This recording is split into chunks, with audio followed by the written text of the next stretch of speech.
இன்றைக்கு நாம் தியானிக்க இருக்கிற வசனம் அப்போஸ்தலர் நடபடிகள் 10ஆம் அதிகாரம் 38வது வசனம்.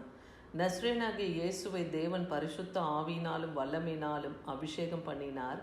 தேவன் அவரோட கூட இருந்தபடியினால் அவர் நன்மை செய்கிறவராயும் பிசாசின் வல்லமையில் அகப்பட்ட யாவரையும் குணமாக்குகிறவராயும் சூழ்ச்சித்திருந்தார். நஸ்ரேனாகிய இயேசு கிறிஸ்து தேவனுடைய பரிசுத்த ஆவியின் வல்லமையினாலே தான் அவர் அநேக நன்மைகளை செய்தார் இல்லையா. அவருடைய ஆவி அவரோடு கூட இருந்தது.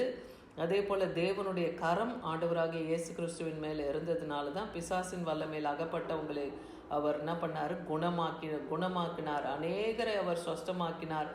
அநேகரை அவர் விடுதலையாக்கி நன்மை செய்கிறவராய் சுற்றித்திருந்தார்னு பார்க்குறோம். இந்த வார்த்தையை யார் பேசுகிறதுன்னு பார்க்கும்போது அப்போஸ்தலனாகிய பேதுரு கொர்நேலியுவின் குடும்பத்துக்கு கர்த்தருடைய வார்த்தையை எடுத்து சொல்லும் போது பிரசங்கிக்கும் போது இவ்வாறு சொல்கிறார். அப்போஸ்தலர் 10:39 பார்க்குறோம். யூதருடைய தேசத்திலும் எருசலேமிலும் அவர் செய்தவைகளை எல்லாவற்றிற்கும் நாங்களே சாட்சியாக இருக்கிறோம்னு சொல்கிறார். ஏன்னா ஆண்டவராகிய இயேசு கிறிஸ்துவோடு அவரோடு கூட அவர்களும் 3 ஆண்டு அவரோடு கூட இருந்து அவர் செய்த அநேக அற்புத அடையாளங்களை பார்த்தாங்க. அதற்கு நாங்களே சாட்சின்னு இங்கே பேதுரு சொல்லுகிறத பார்க்குறோம். அப்படி அவர் நற்சாட்சி பெற்றவராய் ஆண்டவராகிய இயேசு கிறிஸ்து இருந்தோம்.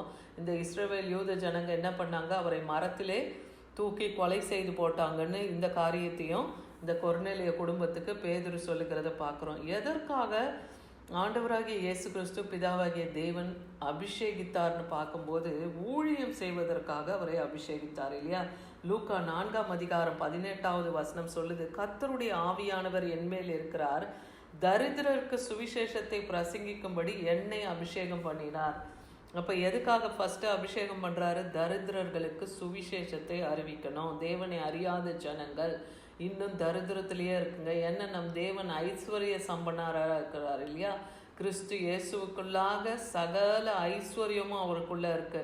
ஆனால் இன்னைக்கு தேவனை பற்றி அறியாதவர்கள் தரித்திரராக இருக்காங்க இல்லையா. அப்படிப்பட்டவர்களுக்கு சுவிசேஷத்தை பிரசங்கிக்க பண்ணவும், இருதயம் நறுங்குண்டவர்களை குணமாக்கும், சிறைப்பட்டவங்களை விடுதலையாக்கவும். சிறைப்பட்டவங்கன்னா பிசாசின் பிடியில சிறைப்பட்டு கிடக்கிறவங்க. அதே போல குருடர்களை பார்வையையும் பிரசித்திப்படுத்துவோம், நொறுங்குண்டவர்களை விடுதலையாக்குவோம் தான்.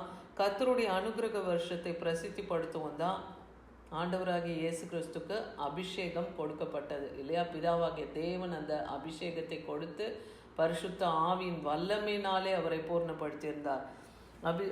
அப்போஸ்தலர் 2:22 பார்க்குறோம். இங்கே இஸ்ரவேலரே நான் சொல்லும் வார்த்தைகளை கேளுங்கள். இங்கே பேதுரு சொல்கிறார், அப்போஸ்தலன் ஆகிய பேதுரு சொல்கிறார், இஸ்ரவேலரே நான் சொல்லும் வார்த்தைகளை கேளுங்கள். நீங்கள் அறிந்திருக்கிறபடி நஸ்ரேனாகிய இயேசுவை கொண்டு தேவன் உங்களுக்கு பலத்த செய்கைகளையும் அற்புத அடையாளங்களையும் நடைப்பித்து அவைகளினாலே அவரை உங்களுக்கு வெளிப்படுத்தினார். அப்போது தேவன் தன்னோடு கூட இருந்தபோது அவருடைய ஆவின் வல்லமையிலிருந்து அநேக அற்புத அடையாளங்களை எல்லாம் உங்களுக்கு கண்களுக்கு முன்பாக அவர் செய்தாரே.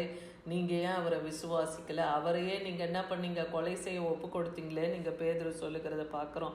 அதே போல் கர்த்தர் நமக்கு அபிஷேகத்தை கொடுத்து நம்மையும் இந்த மாதிரி பிசாசின் பிடியில் இருக்கிறவர்களை விடுதலையாக்கவும், வியாதியஸ்தர்களை சுகமாக்கவும், கட்டுகள் நறுங்குண்ட ஆவிகளை விடுவிக்கவும் தான் நமக்கும் இன்னைக்கு தேவன் பரிசுத்த ஆவியை கொடுத்துருக்கிறார். அப்போ 4 விதமான காரியங்களை நமக்கு எடுத்து சொல்கிறாரு. 4 விதமான ஆவியை கொடுத்து நாமும் அத்தகைய கிரியைகளை நமக்குள்ளே நடப்பிக்க முடியும். ஏசாயா தீர்க்கதரிசன புத்தகம் 11ஆம் அதிகாரம் 2வது வசனத்தில் பார்க்குறோம்.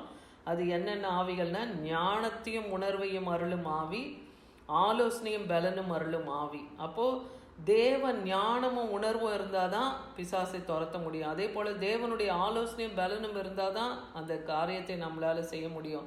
அதே போல் அறிவையும், கர்த்தரை அறிகிற அறிவையும், கர்த்தருக்கு பயப்படுகிற பயத்தை அருளும் ஆவியும் நமக்குள்ளே இருக்கும்போது, கர்த்தருடைய ஆவியானவர் நம்மேல் தங்கி இருக்கும்போது, அன்னைக்கு ஆண்டவராகிய இயேசு கிறிஸ்து செய்த அதே பலத்த கிரியைகளை நம்மளால் செய்ய முடியும். அதன்னு சொல்லுவார் ஒரு வசனத்தில், என்னை பார்க்கிலும் பலத்த கிரியைகளை நீங்களும் நடப்பிப்பீங்கன்னு சொல்கிறார். அப்போது அன்னைக்கே விசுவாசிக்கிறார், உங்களாலையும் என்னை போல செய்ய முடியும். அப்போ தேவனுடைய ஆவி நம்மோடு கூட இருக்கும்போது பரிசுத்தாவின் வல்லமையினாலே நாமும் பலத்த கிரியைகளை நடப்பிக்க முடியும். ஏன்னா தேவனுடைய ஆவியை அளவில்லாமல் ஆண்டவராகிய இயேசு கிறிஸ்துக்கு அருளப்பட்டது என்று யோவான் 3:34 பார்க்குறோம். ஏன்னா தேவனுடைய வார்த்தையை கொண்டு தான் அவர் பேசினார். தேவனுடைய ஆவியை அளவில்லாமல் அவர் பெற்றிருந்ததுனால தான் அன்னைக்கு அநேக விடுதலைகளை பார்க்குறோம்.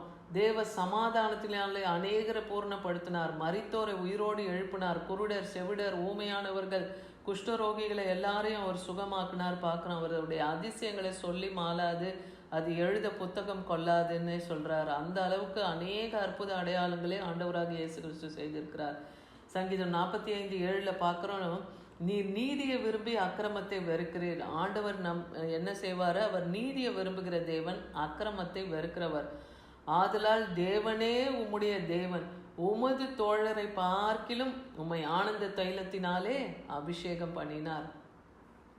அந்த வார்த்தையை சொல்லி இங்க தாவீதுக்கும் சொல்லப்படுது. அப்படிப்பட்ட தேவன் தான் உன்னுடைய தேவனா இருக்கிறதுனால உன்னை அதாவது சவுலை பார்க்கிலும் தேவன் உனக்கு அந்த ஆனந்த தைலத்தினாலே அபிஷேகம் பண்ணியிருக்கிறார். ஏன்னா சவுல் ராஜா 40 வருஷம் இஸ்ரவேல் ஜனங்களை ஆண்டாலும் அவர் ஒரு தப்பு பண்ணார். தேவனுக்கு கீழ்ப்படியாத ஒரு காரியத்தை செய்ததுனால அவர் ஸ்தானத்தை விட்டு அவர் தள்ளப்பட்டு தாவீதை தேவன் சாமுவேல் தீர்க்கதரிசி மூலமாக அபிஷேகம் பண்ணினார்னு பார்க்குறோம்.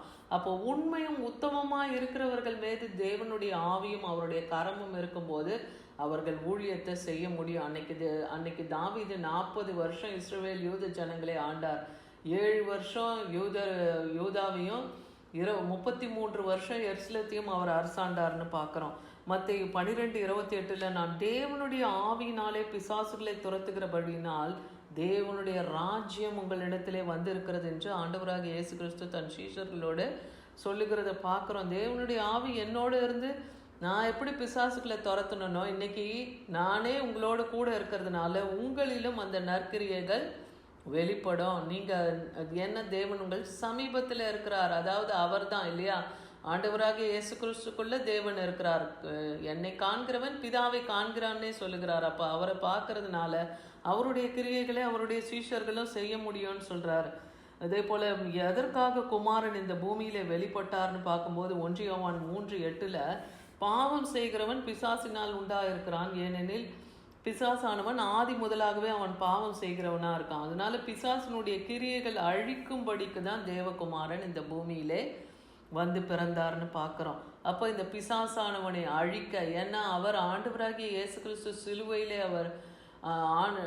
சிலுவையில் அவர் அறையப்படும் போது அவர் கால்களில் வந்து அதை ஆணி அழிக்கும் போது அவர் பிசாசின் தலையை நசுக்கினார்.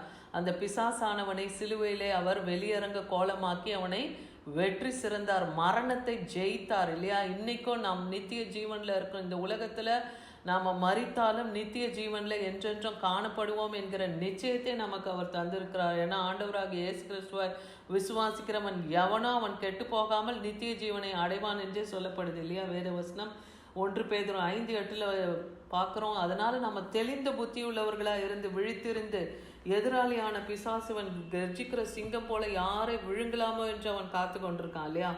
அப்படி சுற்றி திருக்கிற அந்த பிசாசுக்கு நம்ம சிக்கொண்டு போகாமல் விழித்திருந்து ஜெபித்து அவனை ஜெயம் எடுக்கிறவர்களாக இருக்கணும். ஏன்னா விசுவாசத்தில் உறுதியாக இருங்க, அவனுக்கு எதிர்த்து நில்லுங்கன்னே வேதவசனம் சொல்லுது. ஏன்னா உங்கள் சகோதரர்கள் அநேகர் அப்படி பாடுபடுகிறார்களேன்னு சொல்கிறார். அதனால் கிறிஸ்து இயேசுவுக்குள்ள நித்திய மகிமைக்கு அழைக்கப்பட்ட நாம் ஒவ்வொருவரும் அவருடைய கிருபை பொருந்திய தேவன் தாமே கொஞ்ச காலம் பாடு அனுபவிக்கிறதுக்காக நம்மை சீர்படுத்தி ஸ்திரப்படுத்தி அவர் தன்னுடைய வல்லமையினாலே நமக்கு பலப்படுத்தி எப்படி அன்னைக்கு ஆண்டவராகிய இயேசு கிறிஸ்து நன்மை செய்கிறவராக இவர் சுற்றித்து இருந்தாரோ இன்னைக்கு நமக்கும் அவருடைய பரிசுத்தாவின் வல்லமை அபிஷேகத்தையும் கொடுத்து நன்மை செய்கிறவராய் சுற்றி தரும்படியாக நம்மையும் வைத்திருக்கிறார். நம்ம விசுவாசிப்போம். ஆட்டுக்குட்டியானவர் ரத்தத்தினாலும் சாட்சியின் வசனத்தினாலும் அன்னைக்கு பிசாசானவனை ஜெயித்தார்கள். இன்னைக்கு நாமும் அவனை ஜெயிக்க முடியும். நீங்களும் ஜெபித்து ஜெயமிடுங்க. ஆமென்.